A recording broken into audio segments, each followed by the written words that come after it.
Hello and welcome back to what will probably be our final episode. Today we are going to be finishing up our Salamander, and we're going to start off first and foremost with what's probably going to be the hardest part, as always.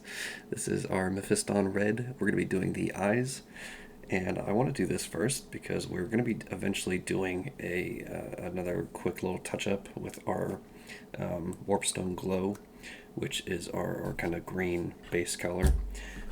And if I mess up the eyes, that's going to be something that will be able to fix. So we want to knock it out in that kind of order, I think is the most logical step. And of course, we're going to start out with getting just a little bit on our palette and mix some water in so it is somewhat nice and thin. I do apologize, we're going to be going at this at a kind of weird angle. That arm is in the way. And I don't have the steadiest hand today, but it's not looking too bad. We definitely have done worse to start with, and this one's in the shadow a little bit. I'll see if I can't kind of rearrange so that we can see this a little bit better, and we'll just do pretty much the exact same thing on this side, and make sure that's nice and filled in. I think that's probably the best eyes we've done first try so far. So there we go. That's I don't think that even needs that much touch up. So that's pretty impressive to me. Maybe you guys don't think so. maybe eyes aren't such a big deal for you, but I promise you I struggle with them quite a bit. And let me clean my brush off a little bit. We'll move on to our next step. Normally I do this with a silver, normally lead belcher, of course. But these kind of on our power pack here, the little exhaust fumes, vents, I guess, fumes would come out of them. We're going to be doing with a brass just to kind of keep the theme going like we've done with our gun there. So of course we're going to continue on with Balthazar Gold. Now, I think I make this argument every time, and I'm sure people are probably tired of me yelling about it at this point. Like an old man yelling at clouds is how I feel every time. But Balthazar Gold is brass. I will die on that hill. I don't understand why it's called gold. I get it's kind of a wordplay on Balthazar Gelt, but it's not gold. It's nowhere near gold. It's very much a brass color. Retributor armor is gold. I think that's a fair comparison to make, and the two next to each other are like worlds apart. So there you are. That's my minor gripe with Games Workshop, is that Balthazar Gold is named wrong. I haven't really looked at it in a while. The Citadel Color app, it used to be good. I don't know. I think they kind of changed it a little bit. At least on the website, they did. If you like went onto the Warhammer store page, and it's always been kind of bad, but it's worse now. Every model had like the Citadel color thing kind of built into it when you were like looking on its page, so it would tell you like what kind of colors you needed and what was recommended for it. And I think it's still on the app. Ultramarines got recommended with Balthazar Gold for their like armor trim. And maybe I'm just biased because I don't use the McCrag blue and I use Cantor blue instead, but I think Retributor armor looks so much better with it. I don't know if that's a hot take or not, but there you go. There's a quick little tip for you. If at some point in the future you're painting Ultramarines, Cantor blue and Retributor armor are a great color combo, and I think it looks much better than whatever they tell you to do. I also think McCrag blue is just a little bit too light in terms of blue. That's why I use Cantor. I don't know what it is. Maybe it's just my personal taste, but like especially looking at like Space Marine 2's colors and like the most up-to-date kind of comparison, Cantor just looks so much closer. I really don't know what the deal with that is. But with that being said, I think that's kind of all we needed with that. So we're going to move on to our next color. And again, this is all just kind of detail work for now. We are going to do a little bit of washes today, so it's not going to be all boring, as opposed to how it normally is, I guess. There's, it's only so exciting painting. I can't really make it too interesting, but I try my best. I think we'll move on to our probably next easiest step, which is going to be that kind of leather like gunsling he has, the strap, I guess. So this is going to be dryad bark. And I said last episode that I was kind of surprised how few paints we were using. Normally with like ultramarines, I end up using like 9-10 different paints just to kind of get every little detail. And we're kind of reaching that number now. So I think I jinxed myself a little bit. I jumped the gun on, bragging about how few colors we were using, because we are definitely getting into that big number territory. And I think if I would have went with lead belcher as well, we would have hit the double digits with how many different colors we're doing. So there you are. And I want to apologize again. This is another weird angle. On a side note, because I do run out of Warhammer related things to talk about, I've kind of known about it for a while, but I never really followed the development of it. If you guys are fans of Factorio, the new DLC just dropped, the Space Age, which was already kind of a mod, but now it's like an official thing, which is cool. And with that, I think Factorio 2.0 is also out. I haven't played in quite a while, but I was waiting for that for like ever. It was supposed to add a whole bunch of quality of life changes that I was really looking forward to. So if you were also waiting on that and you don't keep up to date with games like I do, then there you go. It's a good little shout out for you there. Not that I'm sponsored by Factorio or anything. I just think it's a really great game. It's one of those games, kind of like Minecraft in a way. Like you could just lose yourself in it for thousands and thousands of hours. And it's all about logistics, which I think is what kind of naturally drove me to being a Ultramarines fan when I first started this hobby, and kind of why I still like Ultramarines. I'm not going to say they're my favorite now. I think Dark Angels kind of take that place. But man, Ultramarines are cool. I like them a lot. I actually just read a short story. I forget which number it is. I'm going through the Horus Heresy series, and I just finished, I believe it's called Prospero Burns. It's the raising of Prospero, but it's from the Space Wolves point of view, at least in like the last few chapters. The rest of it really has nothing to do with it. But so whatever number that is, I'm on the book right after it, chronologically at least. I think it was like book 16, and now I'm on book 17. But the one I'm on now is all short stories, and one of them is, I kind of don't want to spoil it for you, but so Guilliman like just finished writing the Codex Astartes, right? And I'll continue this in just a second as we transfer paints here. So we're done with our Dryad bark. We're not going back to that at all. Now we're moving on to Abaddon Black. And you could have also used this for the gunsling if you wanted to. I just kind of like to have a little bit more kind of I don't know what you want to call kind of like a difference, a little bit more detail work to kind of make certain areas pop. So there you go. That's why I didn't do it all with black. But anyway, so in the short story, Rabute just finished the Codex Astartes, which I don't really know the lore behind Imperium Secundus, other than Guilliman kind of thought that the Imperium was lost, so he basically tried to start his own with whatever was left, like in the Ultramar system. That's kind of like the gist of it that I know, and I think the Codex Astartes really fell into that, and that was a big part of why it was written. I think. I can't say that for certain. That's just kind of my interpretation of it with what I know with the lore. So really take that with, a lot of hesitation. Don't take that for fact. But that's how the short story starts out, and then it really falls into they start out like they're doing battle with the world eaters and the Death Guard, and I was pretty with it there. I was really into it. I like battles. I think Warhammer has that really locked in for great writing.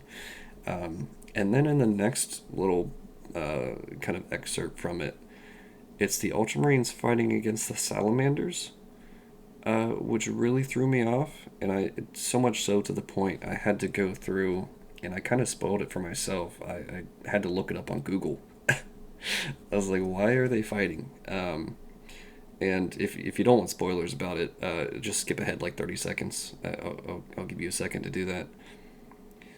But so now that we're in the spoiler zone, it turns out that the entire thing is just a simulation, and Rubite is just running it to see kind of like how the effectiveness would work with his Ultramarines following the Codex Astartes. So he's actually not fighting the Salamanders at all. It's not a thing. It's all fake. End of spoiler zone. But yeah, that really threw me for a loop. I really was not expecting that. And, I've never really had to go outside of a book in the middle of it before to kind of Google what's going on. So that really, really threw me off. And I was a little bit sad. I kind of spoiled myself at the end of it. But honestly, I don't think I would have really been as willing to read it if I hadn't. The entire thing up until that point was kind of a hard read. I was like, this doesn't make any sense. So there you go. That's my little bit of Warhammer lore I'm dropping on you. Another thing that I really could not get into after I had learned all of that, not going to spoil anything, now that we're out of the spoiler zone, but as they're fighting the Salamanders, they're like calling them barbarians, and they're like, because Salamanders like to have like skulls and talismans on their gear, much like Space Wolves or how Dark Angels used to be. But they're calling them like barbarians and heretics. And then you get to the end of the whole short story, and you're like, oh, okay. So why were you doing that then? That doesn't make sense. Like, it's one thing to fight them, I get that, but it's another thing to like degrade them when they're your brothers. Really threw me off. Really weird. But there you are. And as we kind of wrap up with these little, I don't know if you call these like undersuit kind of thing, like in between the joints. I don't know. There's a name for it, and I used to know it. But as we finish up with this, I think the next step we want to do here, and this will be kind of quick, is we just want to do a real quick layer of our Warpstone Glow. And the reason for that is there's still a few little cracks and crevices that I didn't manage to get in like the first 7 layers that we've done with this stuff, which is unfortunate, but that's just kind of the way it goes. And I want to make sure my brush is nice and dry for this. So, sorry, it took me an extra second or two to clean it off there. And I know I just said it, but I'll show it off for you as well, in case, I don't know, you're not a good like audio person for some reason. I don't know why you're listening to this then, but there you go. Just in case, right? And so as I don't know if you can even see it too well, but like back behind his little neck there, didn't really catch it too well the first few times we tried, and then kind of in and around the neck really does not like to catch paint at all, so you really got to get in there and focus with it. And of course we're not using nearly enough on our palette, so I do have to keep refilling this up. The nice thing is we don't really have to be precise about this because pretty much all of it is green, so we can be a little bit fast and wild here. The only thing that we want to be careful of is messing up our beautiful pauldrons that we've been working on. Beautiful in heavy quotation marks, of course. I did do a quick layer of Null oil on them, just on the pauldrons, to just kind of see how it would affect it. And honestly, I think it makes it look just a little bit better. So we are going to do that on the legs as well, and probably just all over the model as a whole. just to kind of give like a almost like a burnt feeling. So I feel like as a salamander, your armor would be covered in like soot and ashes and stuff. So I feel like that'd be kind of a cool effect if we could pull that off properly. We'll see. We'll definitely see. And I actually didn't manage to get those little bits in the front, so I will do that real quick as well with our black. I promise it'll take just a second. Our video might be a little bit longer than most today, but that's fine. I do want to knock this all out in one go, because our next project is Tau, and I'm very excited to do them. I know all the memes, like, haha, Tau funny, if you play Tau, you're a soy boy or whatever, which at one point I was inclined to meme along with, but looking at the Tau battlesuits and stuff, they're actually pretty cool. I will give them that. They kind of give me like a Wayland Yutani vibe, like the whole like Aliens universe, kind of. Not 100%, but they do kind of remind me of that. They look kind of bulky, kind of futuristic, but like not at the same time. It's a bit like Gundam, right? Like every Gundam that I've ever seen, they look grounded in reality. If that makes sense, like it looks like we could build one of them with like today's technology. Not that we really could, like a functioning one, but we could at least like build the armor of it, and it would kind of like geometrically make sense. Maybe none of that made sense. Maybe that's just my weird explanation. But it's like when you watch, the original Star Wars movies, or like, old Star Trek, and it's like that futuristic, but from the like 80s and 90s kind of vibe. Like it looked futuristic at the time, but looking at it now, you're like, well, I can clearly tell that that's just an ice cream machine in the background. Which, if you got that reference, that's a Star Wars one right there. You get one brownie point.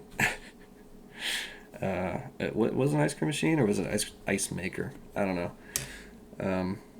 One of the two.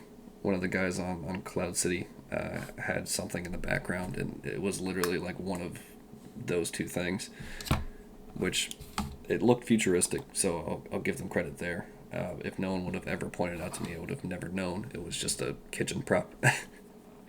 Moving on, this is going to be our non-oil. We are going to be pretty liberal about this, and I think, unfortunately, my other brush dried with a little bit of paint on it. Give me just a second to see if I can't loosen that up a little bit. We'll try. We'll give it a good old college try here. One of the problems I have with my non-oil is it doesn't like to stay open, unfortunately. But that's a problem we're just going to have to kind of deal with. And I want to be pretty liberal with this, especially on like the legs. And we'll even probably do another layer on the shoulders, because I want it to be like real dark around our little flames. I feel like that'd make it look kind of cool. So we will definitely kind of strive for that. And you can probably hear it, maybe. My brush is like rather rough because it did dry with some paint on it, which is unfortunate. Maybe I can salvage it, maybe not. I'll definitely go back, and once this is done, I'll try my best to save it, but I think it might be a little bit past saving. But we just want to liberally apply this. I'm going to do all of the flame bits first, and then we'll just do kind of a general application all over the rest of it as well. And after that, I think we're just about finished. There's really not too much more to do. I might do a quick wash on the base. I don't know whether I'm going to do that with non-oil or Agrax. I'm still kind of debating that in my head. But hopefully by the time I finish our non-oil bath, we'll have figured that out. So definitely going to be our next and final step. And as we kind of wrap things up, we're not quite at the end yet, but we are getting there. I do want to mention I have a Patreon. If you guys enjoy my content and want to help kind of uh, allow me to produce more often, definitely check that out. Not necessary, but it does, help me get new models and stuff because Warhammer is expensive. Um, and if you want like commissions or anything, feel free to email me. My email will be in the description as well. I don't have like set prices or anything, so we'll kind of work on that. But if that's something you're interested in, and maybe you want me to do like a whole tutorial to go with it as well, so you can paint your own in the future, let me know. Well, I'm open to painting literally anything. So even if it's not Warhammer related, we'll do a whole series on it. But with that being said, we're almost done with this. I just want to get the backpack, and then we'll move on to the base. I've had quite a bit of fun with this. It seems from the views, at least, you guys are also enjoying this series, so I'm going to be a little bit sad to see it go. But at the same time, I am excited to move on to the Tau. I bought the Combat Patrol like, I don't know, maybe a month ago now, and I've been really just waiting to put it together and paint it since then. We're going to be starting out with, I think they're called stealth battle suits. There's like 3 of them. They have little Gatling guns because they look like the coolest to me. And also, there's only 3 of them, so it's not going to be like a 20-part series just painting one squad like Arcadians were. But it should be fun nonetheless. And I think as we finish the legs here, that's going to be the end of our non-oil. And let me see. I bumped the microphone a couple times. I'll cut that out if I can remember to. It doesn't look like it's too loud. I have my Audacity pulled up, but I'll definitely see if I can't lower that. I'm sure it was not the greatest to listen to. I fully apologize. That's the problem with having my paint literally sitting underneath my mic. And with just a little bit of our Agrax Earthshade, I'll even show it off for you there just in case you want to see it for some reason. We are, and actually let me get a bit of a bigger brush just so it doesn't look so weird. And I'll show you this brush in a second. This is what I use for priming, and it probably explains why my primer looks so jank sometimes. It's rough. This thing is like destroyed, but it's perfect for doing a primer layer because I really don't care about it at all, and it allows me to kind of get into every little nook and cranny without really caring about damaging the bristles, as you can so obviously tell. So yeah, that's a little bit of background into my priming layer, because I don't show that off normally. So there's a little bit of kind of behind the scenes for you.